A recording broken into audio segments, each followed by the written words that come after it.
I cycle in London? Should I cycle in London? Should I cycle in London? Should you cycle in London?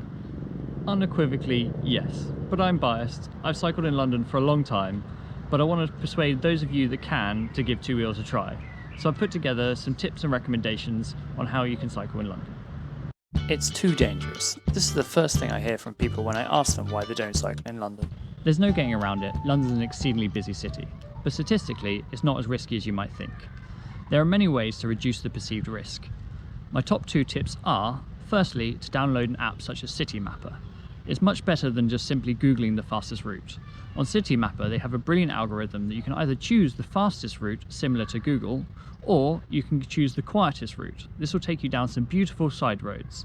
This might be 15 minutes slower, but you'll arrive to work with a smile on your face. My second tip is, if you're new to cycling, is to not buy a flashy road bike.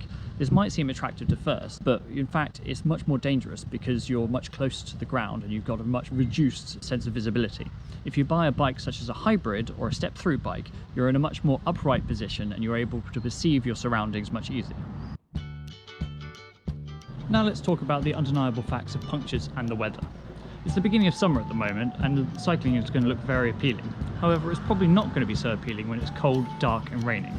There are many ways to mitigate this. My recommendation is not wear too many layers. You're just going to get hot and sweaty underneath all this. Also, don't wear a generic rain jacket. This just doesn't breathe. It's much better to start off a bit chilly and to wear far fewer layers. Also, a cycling specific rain jacket will do you a whole world of good. Also, I'd recommend big, thick tyres, such as the Continental Four Seasons. These have a brilliant Kevlar layer, which will highly reduce the likelihood of punctures. Sadly, you can't reduce the likelihood of all punctures, so I would highly recommend always bringing a puncture repair kit and a pump with you at all times. And if all else fails, there are loads of local friendly bike shops that are there to help you. So let's talk about the health benefits. Is it actually good to cycle in a polluted city such as London? Well, there have been hundreds of studies on the matter, and the studies have overwhelmingly shown that the health benefits of cycling hugely outweigh the risks of things such as pollution. Even cycling just 4 or 5 times a week will mean you'll meet the minimum recommended requirement for aerobic activity. Also, studies have shown that cyclists are much less likely to get ill and have a longer life expectancy. Now onto the question of to Lycra or not to Lycra. Now in most European cities, nobody commutes to work using Lycra. If you manage to get yourself a good hybrid or step-through bike, you'll be able to quite easily get to work without a sore bum or being too sweaty. However, there is a place for Lycra. If you're wanting to cycle for exercise or to do longer distances, Lycra is the most comfortable way to cycle and to reduce sweat. Let's talk about your journey to work.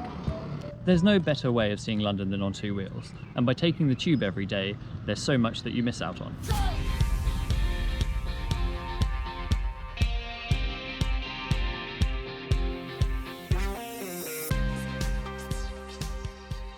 Hey, so as you can see, I'm currently in Hyde Park. It's absolutely stunning, and this is my favourite part of my commute.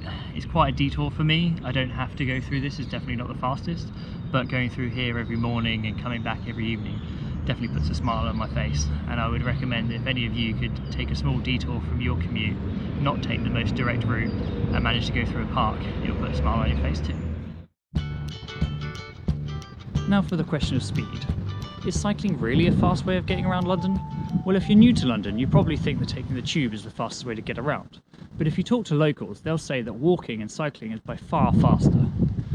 My wife and I also work in very similar parts of London. When I cycle home, I always manage to be at home. So finally, how much could you save by cycling to work every day? Well, I bought my bike second hand for about £100. I then spent another £100 on good quality tyres and mud guards. Whereas a zones 1 to 2 travel card on the tube would set you back around £35. So it would take you just 6 weeks to start seeing savings. Well, I hope I managed to convince you that cycling is the cheapest, fastest, most environmentally friendly way of getting around London. And honestly, don't take the most direct route, it's just full of drivers.